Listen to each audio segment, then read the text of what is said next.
गायत्री अगं काय झालं? तू शांत काय झालं? आधी तू श्वास घे. काय झालं? काय झालं बाळा? काय झालं? सांग काय झालं? दादा, हो दादांना माझा संशय आलाय. मला खूप भीती वाटते. काहीतरी असं का वाटतंय तुला? हे बघ, तुझ्या मनाला माहिती आहे तुझ्याकडून फार मोठी चूक झाली आणि त्यामुळे त्याचा गिल्ट आलाय तुला. अगं त्यामुळे प्रत्येक जण संशयाने आपल्याकडेच बघतोय, अशी भीती वाटणं साहजिक आहे.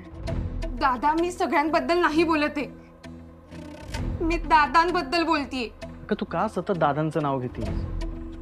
गायत्री, फक्त तुला चांगलं वाटावं ना म्हणून अगं त्यांनी त्यांचं वागणं बदललंय. ते तुझ्यासमोर चिडचिड करत नाहीत, रागवत नाहीत, तुझ्याशी प्रेमानं आणि मन मोकळेपणानं वागतात अगं ते. आणि तू सतत त्यांच्यावरती संशय घेतेस आणि हे मला अजिबात पटलेलं नाहीये. अहो असं काय करताय तुम्ही?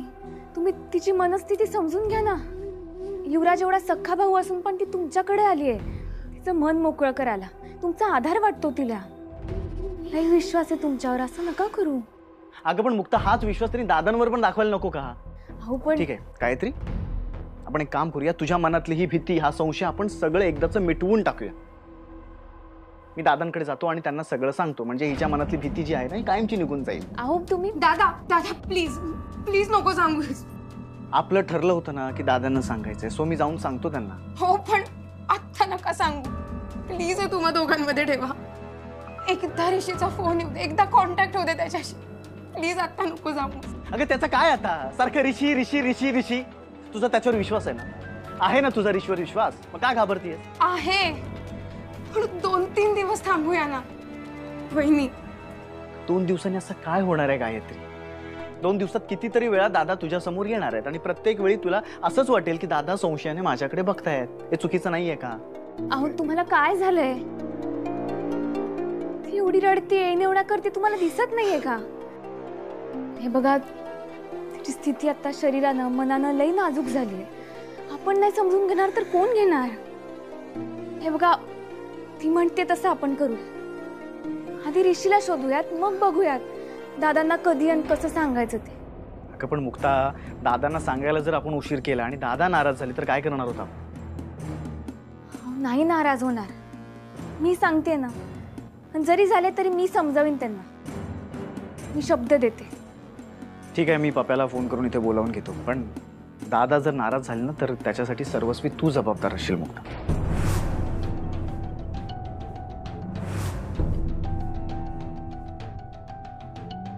वय मी घेईन जबाबदारी.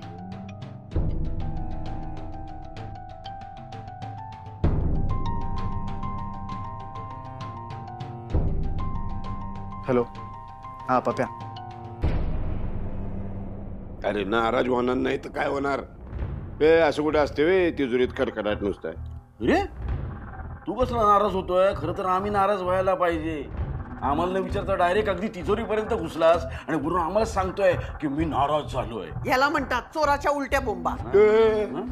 चोर कोणाला बोलली ग? चोर कोणाला बोलली? मी चोर नाही आणि उलट्या बॉम्बा बी नाहीत माझ्या. मी रावसाहेब आहे. मी रावसाहेब. हे घर माझं, ही तिजोरी माझी, तिजोरीतला पैसा माझा.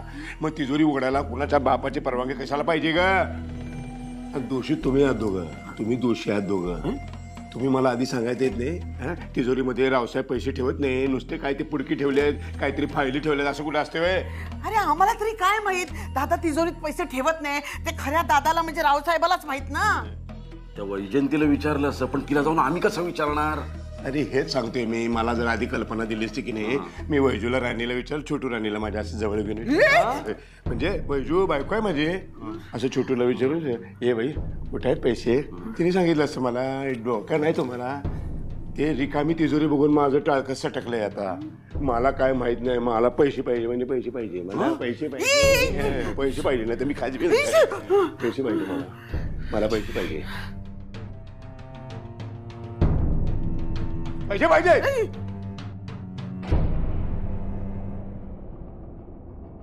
पप्या, नमस्कार सारंग शेठ. काय लय दिवसांनी आठवण झाली आज आमची. समजा काय ओके, मी थँक्यू आहे ना. पप्या यार, सगळं सुरळीत चाललंय असं वाटत असतं ना, नेमकं तेव्हाच काहीतरी विचित्र घडतं. प्रॉब्लेम्स ना पाठ सोडायलाच तयार नाही. का रे भाई, काय झालं सांग की. सांगतो यार. पप्या सॉरी यार, बघ मला खूप वाईट वाटतंय की जेव्हा माझ्या लाईफमध्ये काही प्रॉब्लेम असतो ना तेव्हाच मला तुझी आठवण येते. एक्स्ट्रीमली सॉरी पप्या. हा ते खरे, पण त्यात वाईट वाटून घेण्यासारखं काहीच नाही भाई. अरे आडी अडचणीत आणि संकटात मित्र मदत नाही करणार तर कधी मदत करणार? मग त्यांना मित्रच कशाला म्हणायचं? आणि असं बी तुम्ही मला हनुमान म्हणता ना, मग सांग आता कोणाची लंका जाळायची सांग. अरे ह्यावेळी काही जाळपोळ करायची नाही आपल्याला. एक शोध घ्यायचा. शोध? कोणाला शोधायचंय? ऋषी जाधव नावाचा एक मुलगा. सो आपल्याला त्याला शोधायला लगेच निघावं लागेल. बाकी एक्झॅक्ट मॅटर काय नाही हे तुला मी जाता जाता सांगतो. हा का? चल. MSCB जवळ त्याची रूम आहे. मी जाऊन आलो तिथे पण तो नव्हता तिथे. मला वाटतं आता आपण परत तिथूनच सुरू करू. चल. आहो सावकाश जा. होय मुक्ताताई, येतो.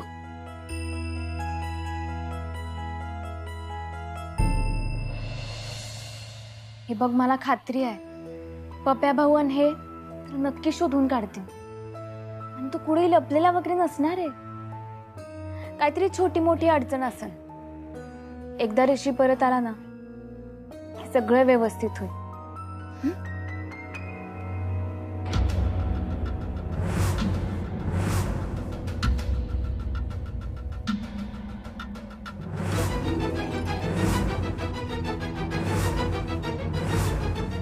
वाटलंच, मला वाटलंच तू इथे असणार.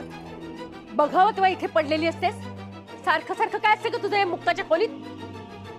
छोटी आहे तुम्ही असं का बोलताय? तिच्या दादा वहिनींकडे चालले ना. तुम्हाला आवडत नाही का? नाही म्हणजे माझं तसं काही नाही. म्हणजे पण काय आहे ना, तुमच्या दोघांची खोली आहे नाही, मग तुम्हाला काही कामं वगैरे असतात. आता हिला कळायला नको का तुम्हाला त्रास नाही का होणार हिचा? अहो नाही असं काही नाहीये. आम्हाला अजिबात त्रास वगैरे होत नाही. उलट आवडतं ती इकडे आली की. उलट आमच्या तेवढ्याच गप्पा होतात. आम्हालाही छान वाटतं. आणि तसंही तुला आणि युवराजदाला कुठे वेळ असतो माझ्याशी बोलायला? इथे दादा वहिनीकडे निदान मन तरी मोकळं करता येतं. एवढं मन मोकळं करायला एवढं साठलं तरी काय मनात?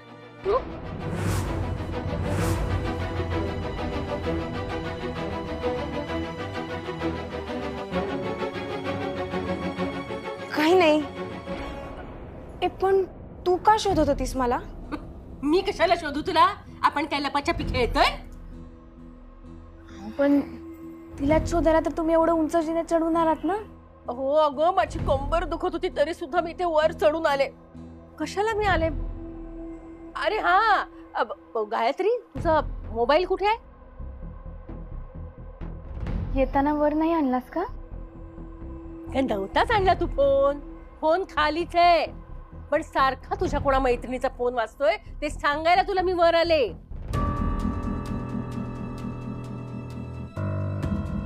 अहो मग तुम्ही येताना आणायचा ना फोन बरोबर. अगं एवढी कंबर दुखत असताना मी तुला इथे मोबाईलचं सांगायला आले. आता मोबाईल कसा घालणार? मोबाईल काही जड नव्हता तरी आणायला हवा होता. जाऊ दे. ठीक आहे जाऊ दे. पण फोन खालीच आहे ना? अगं आता वर येता येता हिचा फोन पुन्हा वाजला. त्या मैत्रिणीचाच फोन होता. मग युवराजनी घेतला तो तिच्याशी बोलत होता.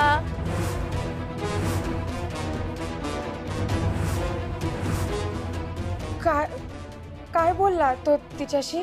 मला काय माहिती नाही, पण रागाने बोलत होता आणि भांडत होता. काय माहिती? वहिनी जावं लागेल. अगं अशी काही मी अगं मुक्ता, अरे थांबा ना तुम्ही दोघी. मला एक तर दुखते कंबर. मला आधार द्यायचं सोडून या काय करताय? ऐक गायत्री अगं सांभाळून तू हळू जा जरा. अगं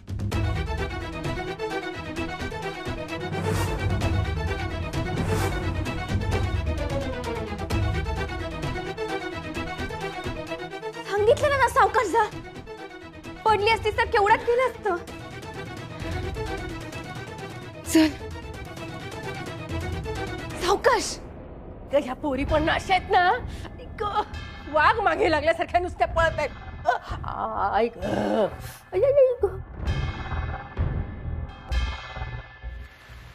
काहीच खबर लागली नाही बाई त्याची.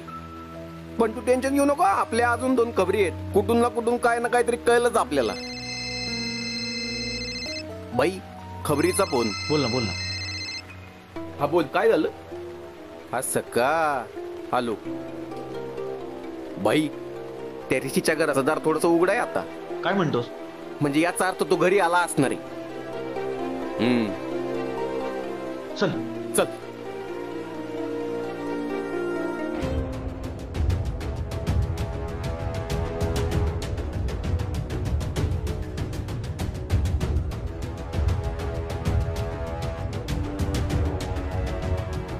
तू माझ्या मैत्रिणीशी बोललास का? हो. काय म्हणाली ती? सगळं सांगितलंय.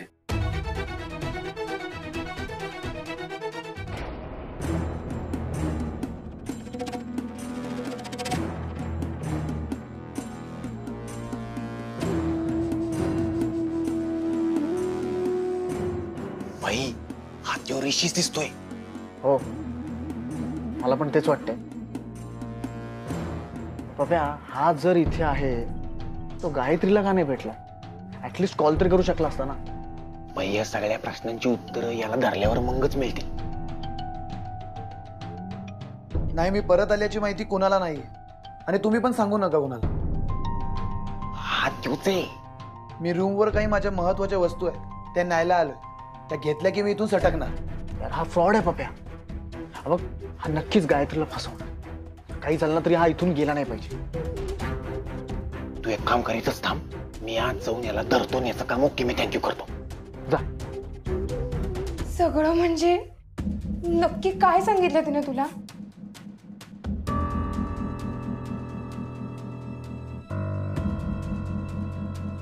का?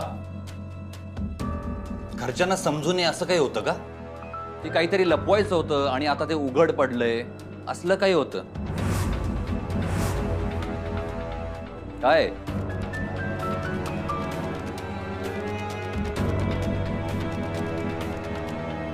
अगं सांग ना, मला जसं सांगितलं तसं याला पण सांग. अभ्यासाचा, परीक्षेचा काहीतरी प्रॉब्लेम आहे ना?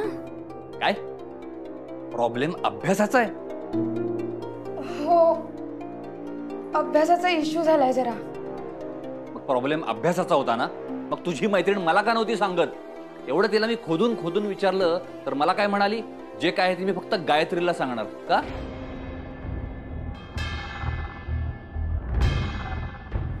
माहिती नाही.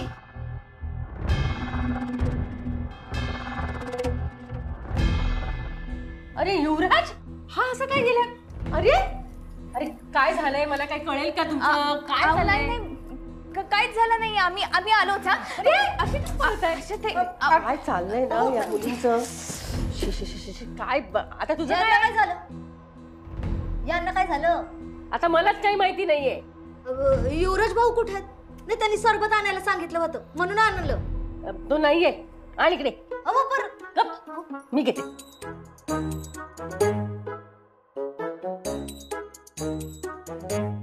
अशी काय बघतेस?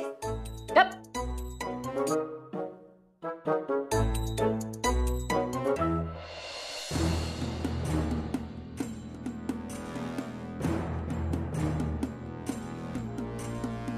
हे बघ, तुझ्या मैत्रिणीने युवराजला ऋषीबद्दल तसे आता काही सांगितलेलं नाहीये. त्यामुळे तू आधी घाबरू नको आणि शांत हो. हे बघ, चेहऱ्यावर ना अजिबात भीती दिसू देऊ नको. तुझी भीती दिसली ना तर मोठा घोळ होईल. आणि फोन स्वतःकडे ठेवत जा ना. हो, पण ऋषी भेटेपर्यंत धास्तीच राहणार आहे.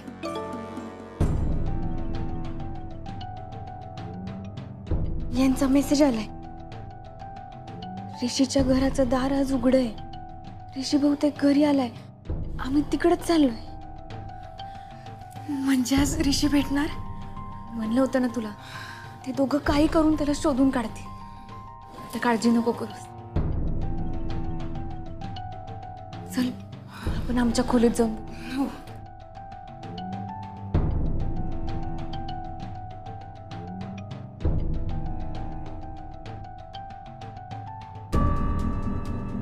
ही गायत्री सारखी मुक्ता बरोबर असते. आणि मला बघितलं की नाही की एकदम दचकती घाबरते आणि पळून जाते. तुला बघून घाबरणारच. तू बघतोस असा मारक्या रेड्यासारखा, तुला बघून कोणी घाबरेल. तर ती एक नंबरची भित्री बागूबाई. मी काय म्हणतो काशा, मी काय म्हणतो रावसाहेब, आपण आहे ना ह्या पामराचं ऐकावं. तुम्ही आहे ना त्या गायत्री आणि मुक्ताच्या नादाला लागू नका, कळलं ना. मग रावसाहेबही त्यांच्याशी कामच ठेवायचंय.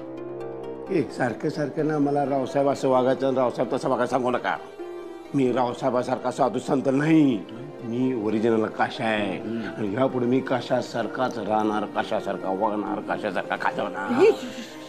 मला फक्त पैसे पाहिजेत, कळलं की नाही. आता नुसती भेग बघतोय मी, जरा भेग सापडली की त्याचं असं घुसून बगदाड बनवणार, पैसे घेणार आणि जाणार. डिंकी टिका डिंकी टिका.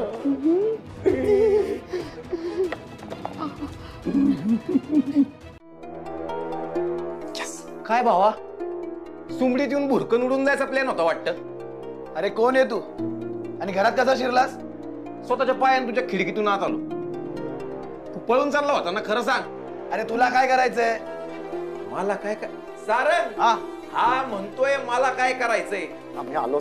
ए ऋषी, मला काय करायचंय म्हणजे काय रे? ऋषी? चुकीच्या माणसाची कॉलर पकडली. मी ऋषी नाहीये.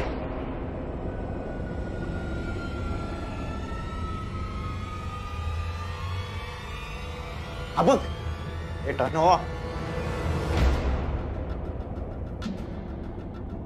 यागळाच आहे.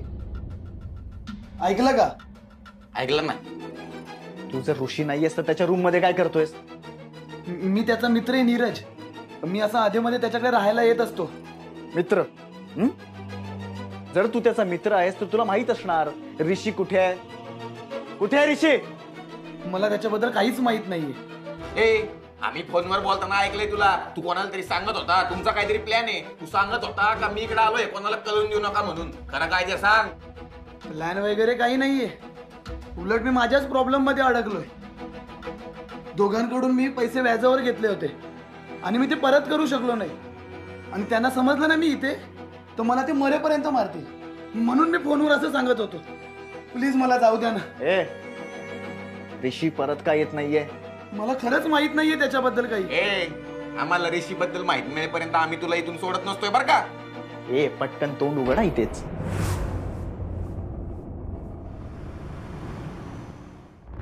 एवढी महत्वाची गोष्ट सांगायला विसरला येडा. असं कोण विसरतं का? काहीतरी असणार त्यांचे पण आहे. कुठे ऋषी? सांगा ना काय झालं? अच्छा नंतर येणार आहे का? भेटला ना तो तुम्हाला? गायत्री हे बघ, अगं ऋषी परत आलेलाच नाहीये.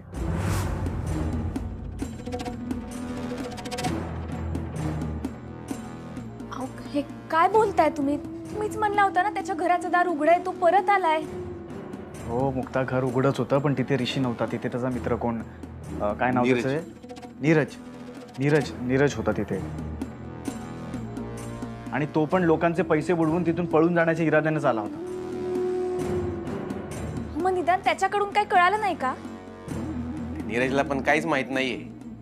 तो एवढंच म्हणला का त्या ऋषीचा काहीतरी प्रॉब्लेम झालाय. काय झालाय त्याला माहित नाही. त्या ऋषीने या नीरजला गायत्रीला द्यायला काहीतरी निरोप दिला होता, पण हा येडा विसरला. विसरणारच ना. त्याच्या स्वतःच्या भानगडी काय कमी आहेत का? आणि असा हा फ्रॉड नीरज, त्या ऋषीचा मित्र. मला ना त्या ऋषीवर पण आता फारसा भरोसा राहिला नाही. असं काय बोलताय तुम्ही? त्याचा मित्र फसवाय म्हणून आपण ऋषीवर अविश्वास दाखवणं चुकीचं आहे. नेमकं काय घडलंय हे समजल्याशिवाय आपण अंदाज नको बांधायला. एकदा गायत्रीचा विचार करा ना. ह्या बिचारीनं काय करायचं? मुक्ताताई तू बरोबर बोलती. नाही म्हणजे तो ऋषी चांगला माणूस असेल, पण त्याचा नक्कीच काहीतरी फॅमिली मॅटर झाला असणार म्हणून हे असं होत असेल. पण मला पण त्या ऋषीवर संशय घ्यायला काय आनंद होत नाहीये यार. पण होते माझी ओव्हर थिंकिंग, काय करू? माझ्यासाठी विषय पण तेवढाच नाजूक आहे यार. सारंग भावा, मला काय वाटतं माहितीये का, आपण ना त्या ऋषीच्या गावी जायला पाहिजे. तिकडं जाऊन त्याला शोधून विचारल्याशिवाय आपल्याला खरं काय ते काही समजणारच नाही. आयडिया चांगली आहे तुझी. पण पप्या तुला कामानिमित्त मुंबईला जायचं होतं ना? हा, पण ते काय नंतर पण जाता येईल ना. आणि काम जर नाही झालं तर ते एवढं महत्वाचं नाहीच आहे. ह्या ऋषीचं मॅटर आधी सॉल्व्ह करायला पाहिजे. थँक्स यार पप्या दादा. मी तुमचे कसे आभार मानू कळत नाहीये मला. आभार? हे अरे भावा, ही तुला पण अशीच बिनकामाची थँक्यू थँक्यू म्हणत असती का? अगं आपल्या जिगरी याराची बहीण आहे तू. त्याची बहीण ती माझी बहीण. आणि हे काय फक्त बोलायला नसतं बरं का आमच्या मध्ये. खरं खरं असतंय. आता त्या ऋषीला शोधून आणतो का नाही बघ. काय बाबा? हो